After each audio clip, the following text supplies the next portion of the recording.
Hey you all, Farmer Jesse here. I know that it's at least a little bit jarring to see snow in a summer video, but the reality is that if you want to have a good, productive winter garden this year, then it is definitely time to start thinking about what you're going to grow, getting those seeds ordered, then sowing and even planting some of it.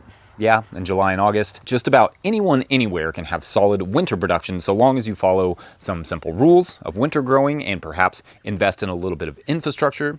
Today, I'll give you those basic winter rules, and then I will discuss some great winter crops because the winter garden may be more profitable, more bountiful, and more delicious than you realize, so let's do it. No, that wasn't a prop. Point 2 on the farm where you think I keep that much fake snow. That's my house.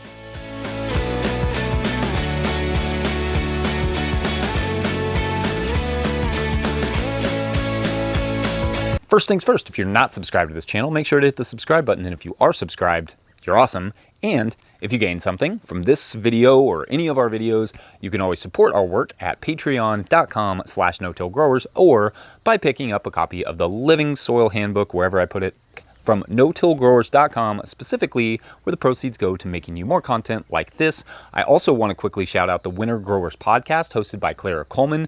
If you are at all interested in winter production, this is an amazing resource that your support has helped pay for.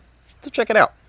All right, so for context, it's important to know that I'm in Kentucky, Zone 6B on the 35th parallel north, where we do get snow just about every year, and we also can get reasonably cold in the winter, and we're also semi-subtropical. This is kind of a weird place to farm, but we hit the single digits in Fahrenheit at least once, if not multiple times, every winter. So that's my context. So please make sure to add your own insight along with your own ag zone in the comments section for people in different regions. I'm going to discuss some general winter production stuff, but if you're all good there, you can skip to this time here to hear about specific crops. Don't mess with me. There you go. Thank you.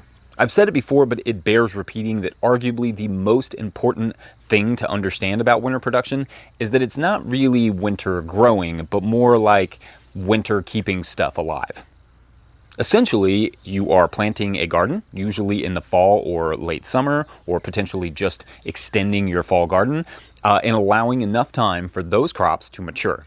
Then, as the sunlight dives in the winter, those crops will basically arrest where they are for you to harvest them as you need them. Now, they will grow, especially after the solstice when the light begins to rebound, but just not nearly at the pace they will in the summer or spring. Air temperature, soil temperature, and sunlight will all play a role in a plant's ability to grow and photosynthesize. So the colder and darker it is, the less they do those things. Every time, huh, kitty cat? Therefore, it's important to get winter crops in early enough that the plants can get to full or nearly full size for the winter. And also think about planting certain things like arugula in successions so that when your first plantings are done in, say, January or February, here in the Northern Hemisphere at least, your second succession should be right behind it. That's the goal at least, though you may have to work up to having enough space to be able to do successions. Anyway, another important note, anything you cover your plants with cannot be touching the crops on cold nights. Any fabric, any row cover, any fleece, or whatever you want to call it, if that freezes, it will burn whatever parts of the plant that it's touching.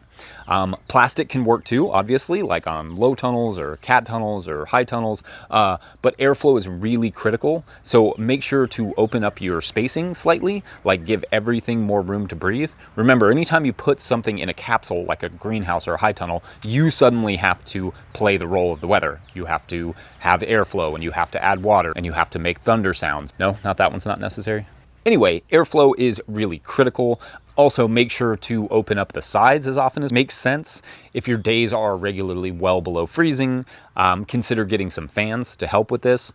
In the winter, we will open the sides of the high tunnel every day that we possibly can to allow air to flow through the tunnels and vent them. Now, it is possible to grow in the field in the winter as well, but it can be muddy and row cover can be frozen to the ground and a pain to deal with. So if this is something you are looking at professionally, at least look into caterpillar tunnels, which are just smaller, somewhat more mobile, and certainly more affordable versions of tunnels. And you can build those from scratch, or I generally recommend purchasing them in kits like these from Farmer's Friend. The Gothic tunnels are better for snowfall, but not as good if you're in windy areas. This is really important. For windier areas with low snowfall, go with the Quinset?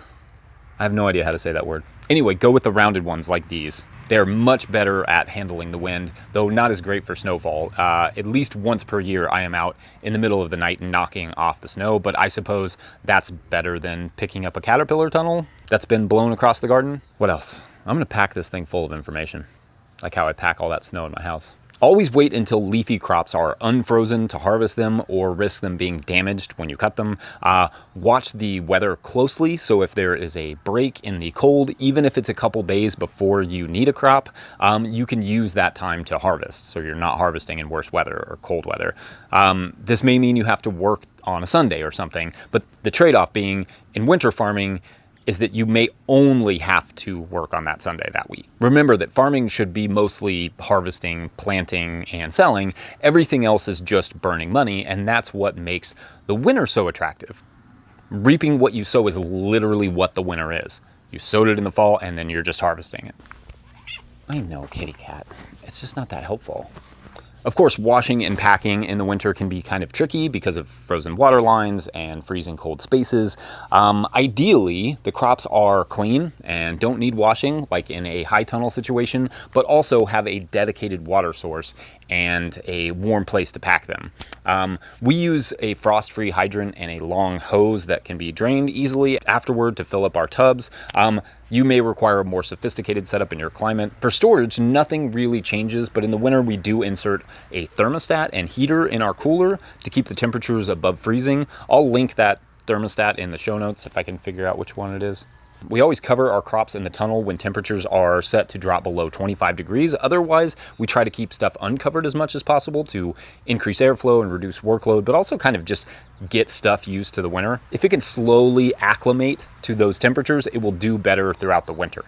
So it needs a couple frosts. It needs to get kind of cold, especially things like lettuce where they can harden off. And yeah, reducing the workload is important because, again, if it's not planting, harvesting, or selling, you want to do as little of it as possible. Oh, and always transplant as much as you can to guarantee you fill every available space possible with something and you don't have any major gaps, because in the winter, when the winter hits, you don't have a lot of time to make up for mistakes.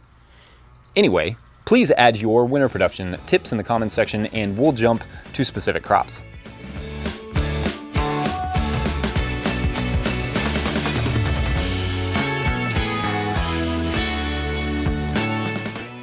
First, let's start with the Brussels sprouts and other long season brassicas, because if you haven't started these yet, and it is, I should get a watch, late July, and you should have already started Brussels if you want them by the fall. But I've had decent luck starting them in August and harvesting Brussels in late February and March. Traditionally called the hunger gap, any food you can have at that period in the early spring or late winter is awesome. Getting early Brussels in October and November is tough here for how brutal our summers are when you have to be putting those crops in the ground. But if you are a zone or two colder than us, Brussels are an amazing crop.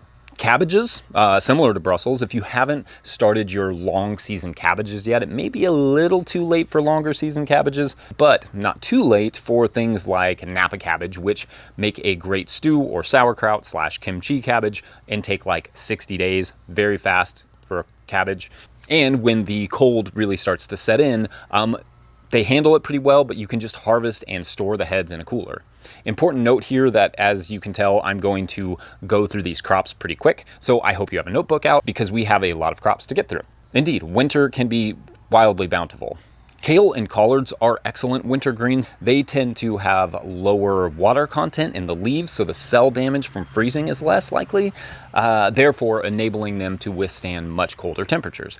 I personally like the green frilly kales like winter boar more than like your red Russian kales because they tend to sell better and survive colder temperatures. Flowering broccolis and broccolinis are also another brassica that are nice to have in the mix as well. Some can be very fast to production, so like more like the Napa cabbage. Like a broccoli could take 70 days, but some of those broccolinis are like 50 to 60 days, so that's a little better. Spinach is a great crop, if not the ultimate winter crop, especially for your coldest areas like the sides of your tunnel. I like the Savoy sort of gnarly looking spinaches because they tend to taste better and handle the cold better, but there is nothing like fresh winter spinach either way. Related, Swiss chard, related by family, it has a lot of cold tolerance, and especially the white varieties for some reason can handle some serious cold. Lettuce, of course, is a winter champion. There are several great cold tolerant lettuces out there, such as most of the Salanova types, Cherokee Red, Romaine, Winter Density is a classic. There are a lot, but the beauty of lettuce in the winter versus in the summer is that you can usually get 2 or even 4 cuttings, making it a very profitable crop and an easy crop to manage. Head lettuces are good too for areas that you want to switch into spring crops by midwinter. Like for instance, we like to plant carrots in the tunnel in January and February. If we can cut out head lettuces and then sow carrots immediately after that, that works really well for us. Speaking of carrots can be sown in like October for January and February harvests. They will be sweet as all get out. You can sow carrots in the late summer as well in the field, but you will be fighting mud to harvest those, and the mud always wins. You have absolutely never beaten mud, don't lie. Also, things like carrots, but also beets can be stored as well. So grow a lot now, like plant in late July and early August, and store them for markets and winter snacks and all those things. Things like parsnips can also be great winter root, but you have had to have already planted them like several months ago, because they take like 9 or 10 months to mature. I've heard you can plant parsnips late in the fall for an early spring harvest in slightly warmer regions, but I've not personally tried that. And our springs get so hot so fast, I would fear they would just bolt. Rutabagas are nice, but they are very long season, so you should have already planted those as well. But in regions like ours, they can survive in the field fairly well late into the winter, so maybe it's still not too late as I record this in late July. The good news is that there are a lot of great other turnips, or even radishes, you can grow in their stead. I personally really love red meat watermelon radish, like it's one of my favorite flavors in the entire garden.